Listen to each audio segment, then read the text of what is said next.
route vers la présidentielle, l'interview sur Radio Classique et Public Sénat. Comme tous les matins avec Mickaël, nous sommes ravis de vous accueillir sur nos deux antennes. Mickaël, bonjour. Harlem Désir, bonjour. Je rappelle que vous êtes le numéro 2 du Parti Socialiste. Considérez-vous que Martine Aubry, alors tout le monde a vu les images au journal télévisé, a mouché le président de la République hier à Lille?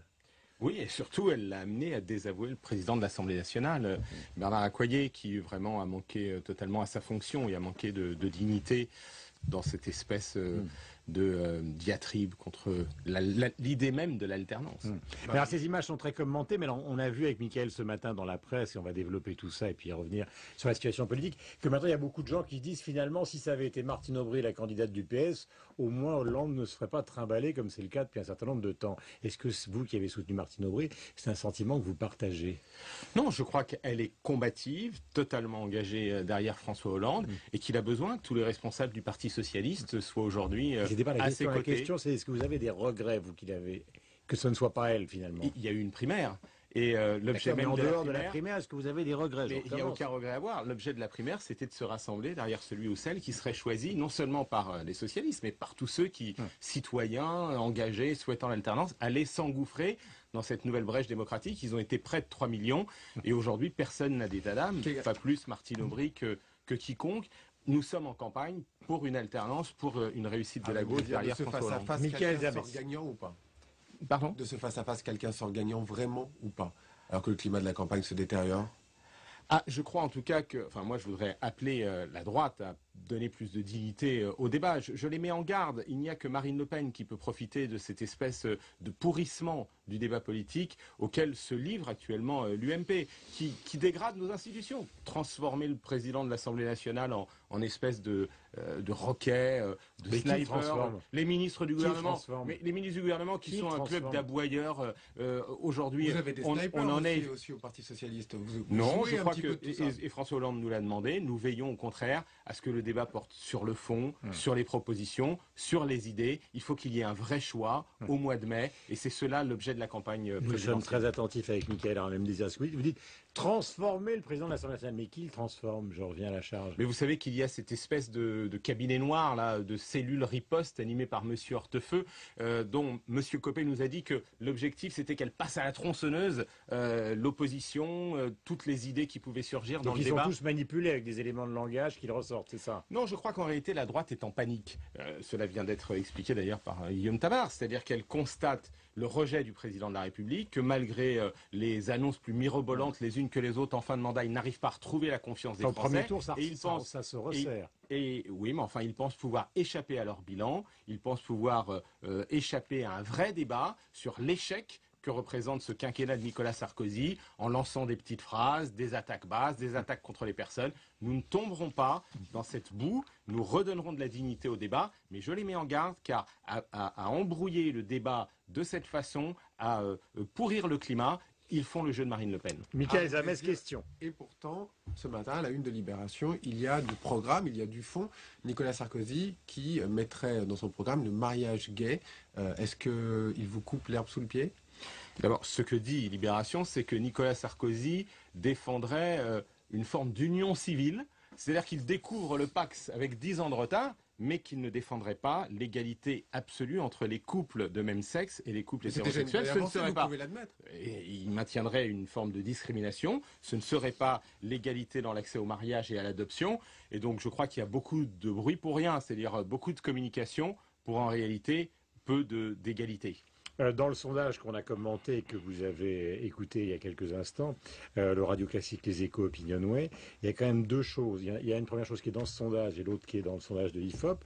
Dans le sondage Radio Classique Les Échos, il y a quand même une stabilité de François Hollande. Il ne bouge pas. Ça fait quand même un certain temps qu'il ne bouge pas. Je parle du premier tour. Et dans le deuxième, et là ça revient aux hypothèses que vous avanciez, il y a quand même Marine Le Pen qui est à 21,5%, ce qui est quand même gigantesque, et donc qu'il approche du deuxième tour. Ça fait 2 commentaires pour 2 questions. Bon, d'abord, pourquoi il ne bouge pas, François Hollande? François Hollande est très haut dans les sondages. Pas au premier tour.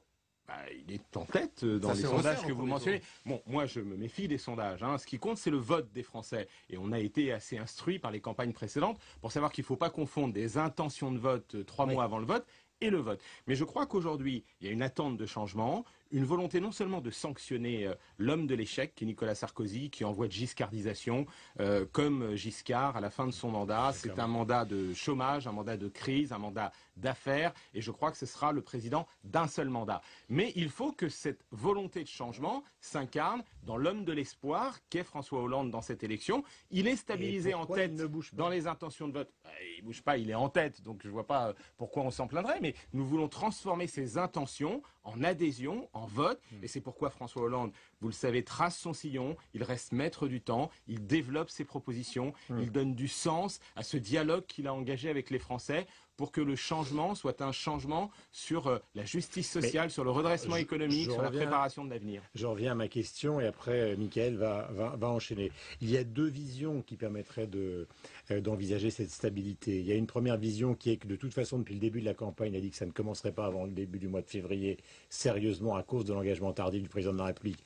Donc ça peut expliquer qu'on attende un peu tardivement son programme. C'est vrai que le président de la République se dérobe. Deuxième vision, et vous allez il est en campagne, mais il ne s'annonce pas. Il lance de nouvelles propositions, comme si en 3 mois ou 4 mois de fin de mandat, il allait faire ce qu'il n'a pas fait en 5 ans, sur la taxe Tobin, par exemple, alors qu'elle ne pourrait pas être mise en œuvre d'ici à la fin de son mandat. Et que d'ailleurs, s'il voulait vraiment le faire, chiche qu'il mette en œuvre la disposition que nous-mêmes, nous avions adoptée sous le gouvernement de Lionel Jospin à l'Assemblée nationale. Il suffirait simplement d'appliquer un décret.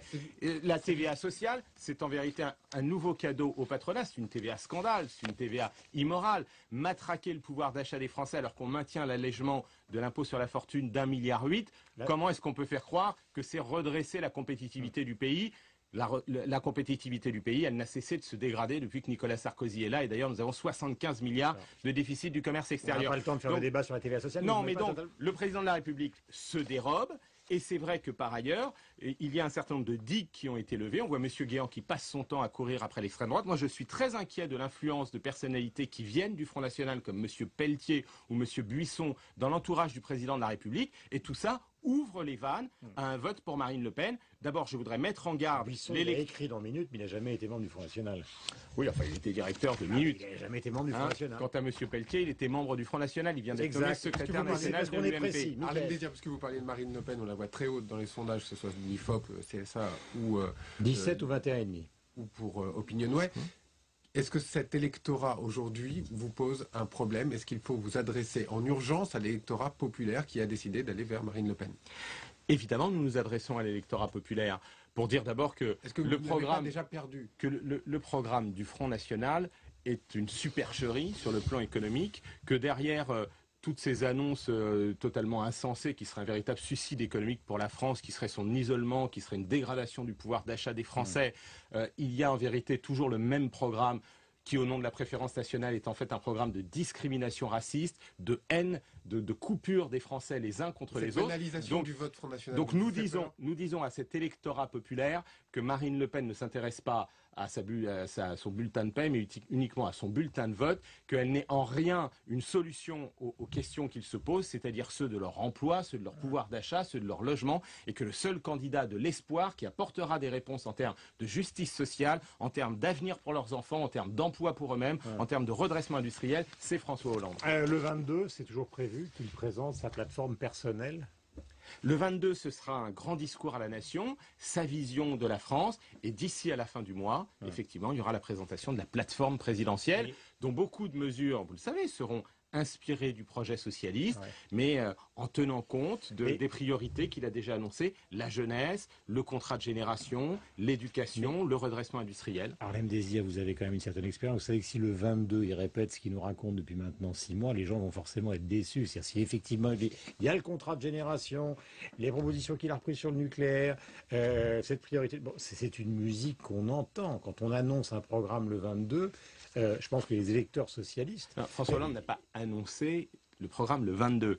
Il a annoncé que le 22, il y aurait un premier grand meeting au cours duquel il lancerait un message à la nation et d'ici à la fin du mois, d'ici à la fin du mois, il y aura la présentation de la plateforme. La même chose, c'est-à-dire que s'il ne présente pas quelque chose de nouveau, d'inattendu, en tout cas qui suscite l'intérêt des gens qui doutent aujourd'hui, ça va paraître bizarre.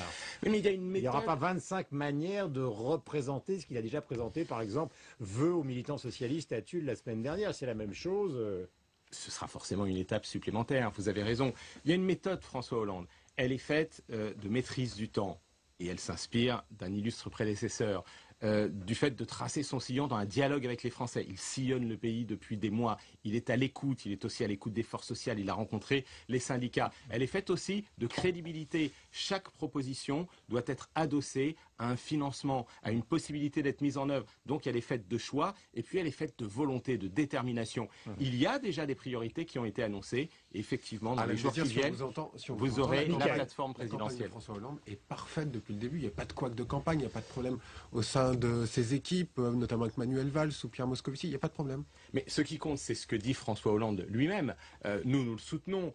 Nous appuyons sa campagne. Mais ce sont ces déclarations qui sont l'engagement qui est pris devant les Français, qui sont le contrat qu'il va passer avec la nation. Donc, et cette campagne, peu importe les petits couacs de campagne qui je crois qu'on est passé en quelques mois d'un rejet de Nicolas Sarkozy à une cristallisation derrière le candidat du changement, issu des primaires, soutenu par des forces qui peuvent constituer demain une majorité à l'Assemblée nationale, François Hollande. Je crois qu'il y a une confiance, il y a une ferveur qui est en train de se créer. Quand on fait des déplacements en province avec lui, on le voit. Et aujourd'hui, il incarne l'espoir d'un redressement pour notre pays. Si je suis François Bayrou, vous me serrez la main, vous me l'attendez ou pas? D'abord, faites un effort d'imagination ce matin. Je vous serre la main parce que c'est la courtoisie républicaine. Moi-même, j'ai eu l'occasion d'être collègue pendant quelques années avec François Bayrou lorsqu'il était au Parlement européen. Mais pour le reste, François Bayrou va devoir sortir de l'ambiguïté. Il ne peut pas être Péillon, par exemple, dit clairement Péillon explique clairement qu'il est favorable à un rapprochement des deux électorats. D'abord, et donc à une certaine forme d'alliance. On vous sent gêné quand même sur cette question. Personne n'est propriétaire d'un électorat. Et je crois qu'il y a beaucoup d'électeurs qui aujourd'hui cherchent une voie pour le changement. Peut-être certains croient encore que François Bayrou peut l'incarner. Mais là, je parle de responsable politique à responsable politique. Vous êtes un responsable politique. Oui, mais moi je constate que François Bayrou fait cette année, en 2012, une campagne beaucoup plus à droite que celle de 2007. En 2007, il est resté dans une ambiguïté qui peut-être a servi déjà Nicolas Sarkozy, puisqu'il n'a pas voulu se prononcer entre les deux tours. Et ensuite, pendant 5 ans, il nous a dit « c'est un mandat désastreux ». Je constate que depuis quelques mois, les ralliements viennent essentiellement de la droite, soit de l'UMP, c'est le cas de M. Douste-Blazy, ou tout simplement d'anciens UDF. Alors, si vous voulez inverser la tendance, serrez-lui la main. Et que François Bayrou si vous voulez inverser la tendance, est bien respectueux, ou en tout cas ménage beaucoup Nicolas Sarkozy. Et que j'ai l'impression qu'il nous prépare plutôt un retour de l'alliance entre l'UDF et le RPR qu'une volonté de vraiment aider un changement dans ce pays. Question numéro 2 du Parti Socialiste. Arnaud Montebourg recuse l'accord PS-Vert qui a été signé à votre époque et à l'époque de Martine Aubry. Il se dit même prêt à être exclu du Parti Socialiste.